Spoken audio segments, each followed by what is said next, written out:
मुसलमान से सिर्फ काफिर इसलिए डरता है कि हमारे पास ईमान है। असल में गैर मुस्लिम जो हमारे कहने की ताकतें होती हैं वो पाकिस्तान को या मुसलमानों को आपस में लड़ाने के लिए ये सारे मामला कर रहे हैं। सुना क्या? अब पाकिस्तान वो वाहिद हमारे पास एटॉमिक पावर है इस खित्ते में जिसकी तरह से सबको खतरा है कि कभी भी ये कुछ भी कर सकते हैं। डर गया मैं, फट गई मैं। हम पूरी दुनिया को ये बताते हैं कि हमारे पास एटॉमिक बॉम्ब है, हम बहुत पावरफुल है। ईरान तो हमारे एटॉमिक बॉम्ब से नहीं डर रहा, वो तो मिसाइल पे मिसाइल भी ठोक रहा है। मुझे ये बताएं हमारे पास जो एटॉमिक पावर है हमने क्या कर लिया आज तक? हम उसको इस्तेमाल कब करेंगे? क्या हम उसको इस्तेमाल कर सकते हैं? आप खुद ही हमें ये बताएं। नहीं कर सकते। हम उसको इस्तेमाल ही नहीं कर सकते, इतनी पाबंदी हमारे पास है। आई थिंक हमारे पास तो फ्यूल ही नहीं होगा उसको इस्तेमाल करने के लिए। नमस्कार दोस्तों, आपका स्वागत है मेरे YouTube channel Pakistani media on India latest news में। इस्लाम जिहाद का ज़रूर देता है हुक्म। हमें जिहाद के तरीके बाकायदा तौर पे बताए गए हैं कि जिहाद करना किस तरह से। आपने बाकायदा ये भी हुक्म है कि काफिरों की गर्दनें उड़ा दो, तुमसे ना हो पाएगा। अगर इस्लाम की बात की जाए ना तो इस्लाम अभी पूरा पाकिस्तान में भी नाफिज कोई नहीं है। बंद करो ये सब नाटक, शर्म करो दल्लो। अलबत्ता इस्लाम इस चीज़ की इजाज़त नहीं देता कि आप इस तरह का गेटअप बनाएं। इस्लाम तो यही औरत को कहता है कि वो सर पे दुपट्टा ले, अपने आप को फुल कवर करे। शक्ल तेरी बवासीर जैसी बात करती है। आपने ये तो पढ़ा कि औरत पर पर्दा फर्ज है, ये नहीं पढ़ा कि मर्द की आंखों का भी पर्दा। आप तो मेरी तरफ देख रहे हो। नहीं, मैं तो उधर देखे ना आप मेरी तरफ लो कैमरा। काफिरों की इजाद कैमरे ने ना हर चीज को एक्सपोज कर दिया। आपने कितनी दफा मेरी तरफ देखा है? निकल पहली फुर्सत में निकल। इंडिया के साथ तजारत में पाकिस्तान का कितना फायदा? बहुत फायदा है, बहुत ज्यादा फायदा है। अभी भी देखें कि आपके पास जो आपका नमक है निकाल आप रहे हैं, रिफाइन इंडिया कर रहा है। ठीक है, जो आपका पिंक हिमालयन साल्ट है वो पाकिस्तान से जाता है, वहाँ रिफाइन होके आगे जाता है। इंडिया के अंदर खुद इतना ज्यादा नमक है, वो पाकिस्तान का नमक लेकर क्यों बेचेगा? नहीं, इंडिया में नमक नहीं है, इंडिया में काली मिर्च सफेद मिर्च है। तुम्हें शर्म है कुछ? नहीं, यही नहीं, अभी और सुनिए। ठीक है, वो काली मिर्च सफेद मिर्च का जो है ना वो पाकिस्तान से ट्रेड करता है, जो किसे कहते हैं ना बार्टर ट्रेड, कि एक चीज लें एक चीज दें। अच्छा, हमको सिखा दिया है। आप नमक उनको दे रहे हैं, वो आपको काली मिर्च देते हैं। ठीक है, ये ट्रेड होती है, हो रही, अभी भी हो रही है। कौन है ये लोग? कहाँ से आते हैं? आप हुक्म करें, सिर्फ हुक्म करें और बताएं कि करना क्या है। डूब के मर जा रे चुल्लू भर पानी में। खत्म, बाय बाय, टाटा, गुड बाय, गया। तो पता है इंडिया में इस समय 34 तहरीकें चल रही है आजादी के, पता है आपको? अरे तुम्हारी खोपड़ी में भेजा है कि भजिया? और उसके अलावा जितनी गुर्बत उधर है इतनी नहीं इधर है। लोग सस्ते आटे की हुसूल के लिए दर बदर की ठोकरें खाने लगे। सुबह के बच्चे भूखे बैठे हैं, 3 दिन उसे नाकस टोटा 150 रुपए का किलो लेके आ रहे हैं। हम तो बहुत परेशान है, किचन नहीं चल रहा। बाप को भेज, तेरे बस की बात नहीं। अभी करंट वजीर आजम कौन है पाकिस्तान का? अभी करंट यार मुझे पता नहीं। अबे साले, हमसाया मुल्क इंडिया, उसका वजीर आजम कौन है? उसका मोदी है। साले पता है कि नरेंद्र मोदी कितनी देर से हुकूमत कर रहा है इंडिया में? 10 साल से कर रहा है। क्या बात है सर? आपको लगता है इंडिया हमारा दुश्मन है? पहले तो बताएं। हाँ, इंडिया दुश्मन है, अमेरिका भी हमारा दुश्मन है। अच्छा, क्यों इंडिया क्यों दुश्मन है? वो गैर मजहब लोग रहते हैं वहाँ पे। अच्छा भाई, हमारे से ज्यादा मुसलमान भी हैं, लेकिन वो बेचारे फंसे हुए हैं। कश्मीर जो आजाद नहीं है वो भी मार रहे हैं, इंडिया वाले भी मार रहे हैं। आपको किसी वहाँ के मुसलमान ने कहा हमारी मदद करो, या हम यहाँ पे फंसे हुए हैं, या हम यहाँ पे बड़े तंग हैं? किसी ने पैगाम भेजा आपको? नहीं, मुझे तो नहीं भेजा। मेरी बात सुनिए, मेरी बात का जवाब एक छोटी सी का दें कि आपको मुल्क के वजीर आजम का पता नहीं है और आपको ये पता है कि इंडिया में मुसलमानों पे जुल्म हो। मुझे ये बताइए, आज भारत की तमाम कंट्रीज जो है वो तारीफ करने पर मजबूर क्यों है? वो मजबूर इसलिए है कि हम बहुत नीचे गिर गए हैं, हमारा लेवल बहुत नीचे है। I like it। वो हिंदू लोग हैं, हम तो उनकी कोई तारीफ नहीं करते। हिंदू लोग हैं तो क्या हुआ? यानी कि हम तो मुस्लिम है ना। अच्छा, हिंदू है, उनको क्या हुआ? बात है, कुछ क्या हुआ? अगर वो हिंदू है तो क्या हुआ? वो आज हमसे फिर भी आगे है। इसलिए आगे ना, वो हर काम करते हैं।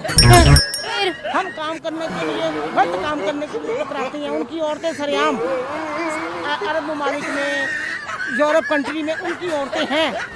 औरतें हैं मतलब?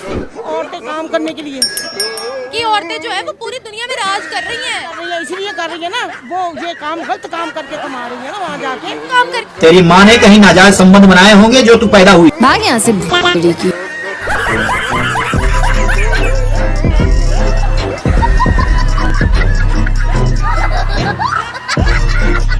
क्या नाम है? मोहम्मद जहां ज़ेब।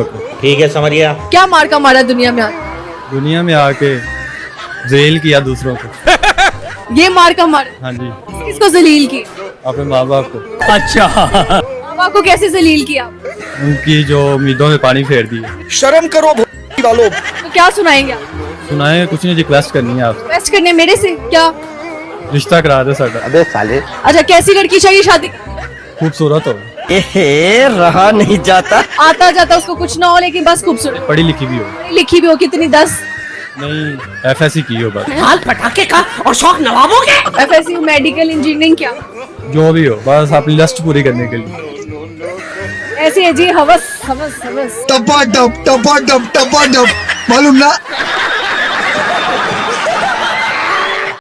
तालिबान के पाकिस्तान के साथ इतने मसले मसाइल क्यों है, क्यों इतनी नफरतें हैं? मेरी मालूमात और इतलात के मुताबिक भारतीय खुफिया एजेंसी रॉ, अमेरिकन खुफिया एजेंसी CIA, इसराइल खुफिया एजेंसी मुसाद ने वहाँ के लोगों को पाकिस्तान के खिलाफ भड़काया और नफरत का ये बीज बोया है।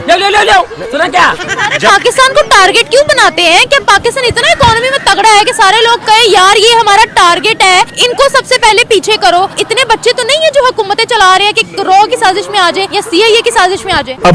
अब बोल। जी बिल्कुल ठीक बात की आपने कहा कि हमारी भी इसमें गलती है। जो ये 99 में जो डिक्टेटर जनरल मुशर्रफ ने आके अमेरिका को पाकिस्तान के अड्डे दिए और पाकिस्तान के अड्डे इस्तेमाल करके अमेरिका ने वहाँ पे बमबारी की, लोगों पर जुल्म सतम ढाया। उस जुल्म सतम के बाद आज तक अफगान जो है वो पाकिस्तान को गालियाँ दे रहा है। लाइन पे।